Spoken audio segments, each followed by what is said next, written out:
Hi everyone! Restart is coming back. An improved, very much improved version of the game by Tabletop Game Studios is coming back on Gamefound, is currently in the upcoming project, so I will obviously put a link in the description below. And we had the honor to receive a prototype of the game to unbox, play and showcase for you. The designers have heard the feedback from the first version of the game and they have changed quite a few things that are very important and make the game so much better than it used to be. So we are excited to share this with you, but for today we will only take a look at the components. Keep in mind, it is a prototype, it is not the final version of the game, but it is definitely enough to show you what will be included in the final version and a general overview of how everything works within the game. So without any further delay, let's open the box. Okay, so let's open the box.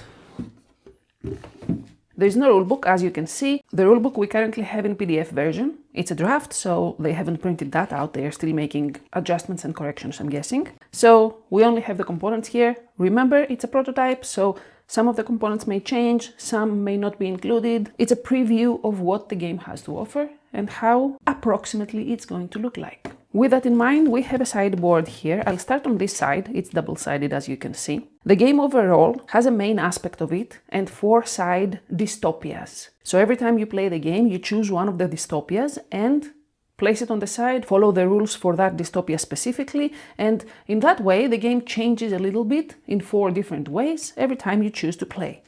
One of them, and the one that is suggested for first-time players, is the Pandemia board. And then on the other side we have the Anomia, which is one of the other 3 available dystopias. This is the first one, the easiest one, and the fastest one, I think, as well. This is also the one you will see us play during the playthrough. That's coming soon. Again, this is not how the game will look when it's finally complete. This is just the state of the prototypes, always. And in here, I think we have the miniatures. So let's start with those. All of them seem to be in good shape, which is nice to see in a prototype. There are 4 characters included in the game, and there is an adult version of the character and a child version of the same character, because the game is about time travel, so you have both versions of yourself at the same time on the play area. So let's sort them out and see who is who. I'll also take them out of their baggies. Okay, I think it's quite easy to tell them apart, so I've placed them here into pairs, but I will not take a closer look at them before I find the character cards in here to make sure that I have placed them correctly. So let's do that. Let's see the cards here. Okay, first off, since we started with the characters, these are the 4 character cards. 2, 3, and 4. They all have a different ability here for some asymmetrical powers. And now that we've seen that, these are the judge figures, the adult and the child with that card. Then we have the fork,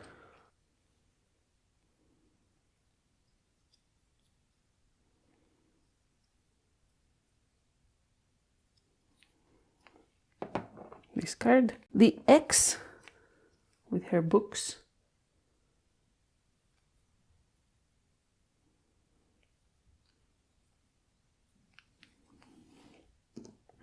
that one, and the sailor.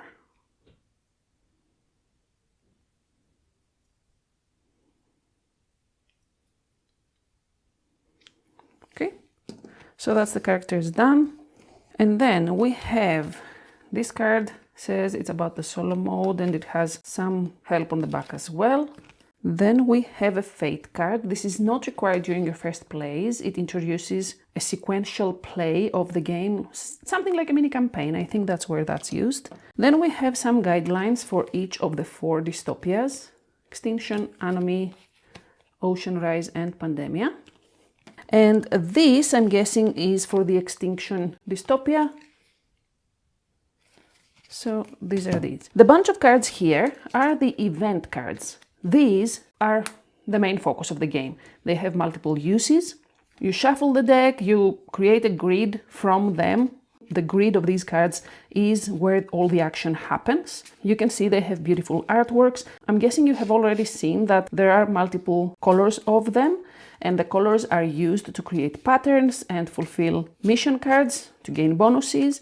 And then I will show you exactly how that works later, but there are some actions on the side here, because the other way you can use those cards is to place them on your main board and unlock actions as the game progresses. So there is an engine building aspect to the game as well.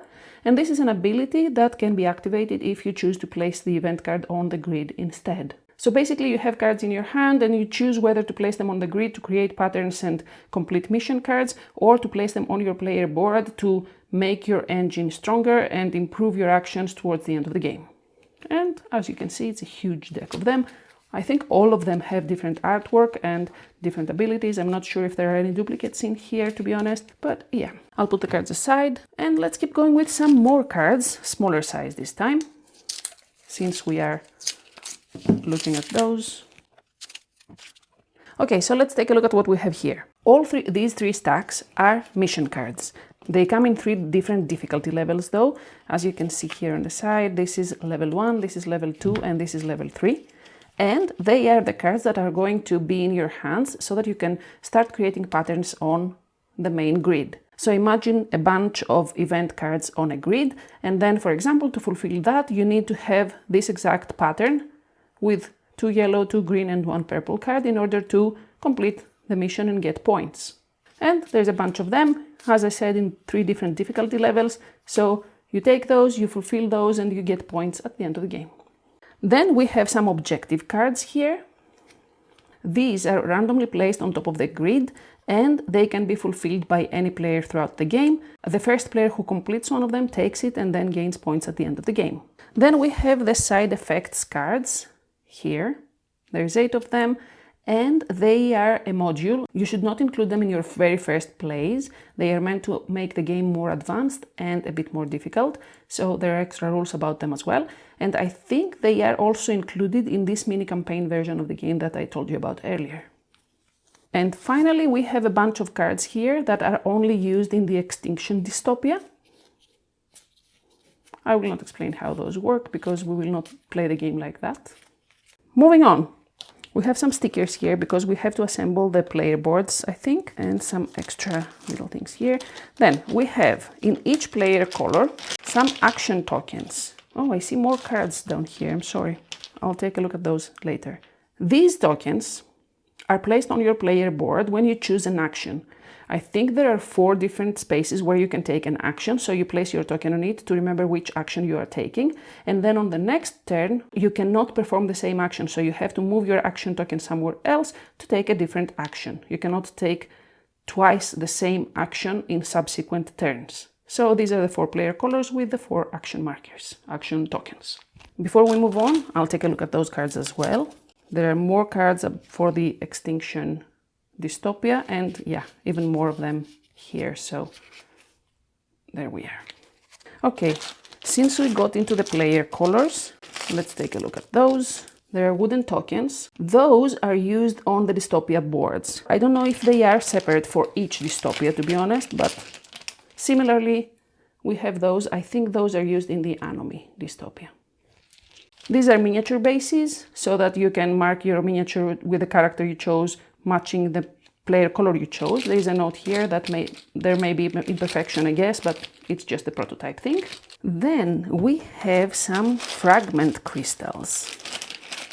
I think, honestly, I'll put those aside because I want to show you how they work. Same with those. I'll just leave them here because now I would like to see what happens with the main boards here. Honestly, I think, let me see if those are already assembled because of the prototype. There's 4 of them here. Maybe they're not glued together. Okay, I think one of them is. Anyway, I'm not sure if they are glued together. There are stickers and bases for them, so these are for the little board to stand on the table, and then you have stickers to glue those things together, because this comes like so. So you create the main boards before you start playing your first game. And then, as I mentioned earlier, these 3 spaces here represent the 3 main actions you can take in the game. And then there is an extra action that you take if you place your token on your character card. They play a different role throughout the game, so they have a theme connected to them. And as I said earlier, during the game, you can take cards and place them in the corresponding space.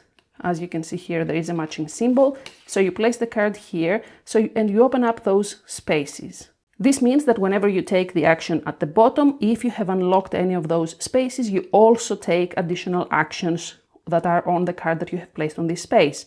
To do that, you have to take fragment crystals and place them on these spaces. You start from bottom to top, and if a fragment is placed next to the corresponding action, that means that you get to activate the extra thing as well during your turn if you activate the corresponding action. So that's how you build your board and the strength of your actions throughout the game. These fragments stay on the board until the end of the game, but similarly there are some adrenaline crystals here, the red ones, that you can place in the same spots, but they work temporarily. So you remove them, but you can make your action stronger for that turn only. Those also give points at the end of the game, so you have to be wise on how you use them.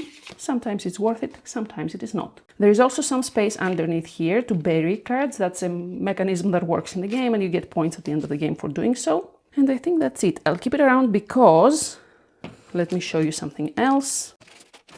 We have some sideboards here. These correspond to the 4 dystopias. So we have a front and the back, as you can see here. So at the beginning of the game, you choose the dystopia you want to play, and each player takes one of those and places it underneath their main board. So the spaces match, and you get access to actions that correspond to the dystopia that you are currently playing within the game. Finally, each player has in front of them one of these. Again, yeah, these are glued together. I think you are supposed to, create them before you start playing your first game, but some of them are already done because it's a prototype. And this is also a board that you have beside you, and these are places to place cards, and there is a limited amount of cards that you can hold at any time, mission cards and objective cards and such, but it's a very cool mechanism because it keeps your cards upright so other players cannot see them, but you don't need to have them in your hands. Moving on to some dice that are only used in the Pandemia dystopia. I already showed you the 2 tracks that are included on the board. So you roll the dice and you move the corresponding amount of spaces on the track you have chosen, stuff like that. This is a pad that is only used in the Ocean Rise dystopia. There is an element of I can't say roll and write, but you write on a pad when you place the Ocean Rise dystopia. And then we have the main board. When we first played the game, because we had the honor of playing the game in its first version as well, it did not have a board, I don't think so. But here we have a board where the grid is created. So you place event cards on those spaces and you create a grid. There is also room for the objectives. And this is the 1 and 2 player side, as you can see here. And on the other side, it's like that, is the 3 and 4 players, because there are more spaces to place even more event cards and objective cards here at the bottom. In here we have 4 player aid sheets. Okay, 1 for each player, the front side and the back side. I'll leave the tokens for last. Down here we have some sheets for the campaign mode that I said. There's a sequence of 5 games that you can play. I think there are some extra rules with the side effects cards that you use, but in any case, it's like a mini series, a mini campaign version of the game.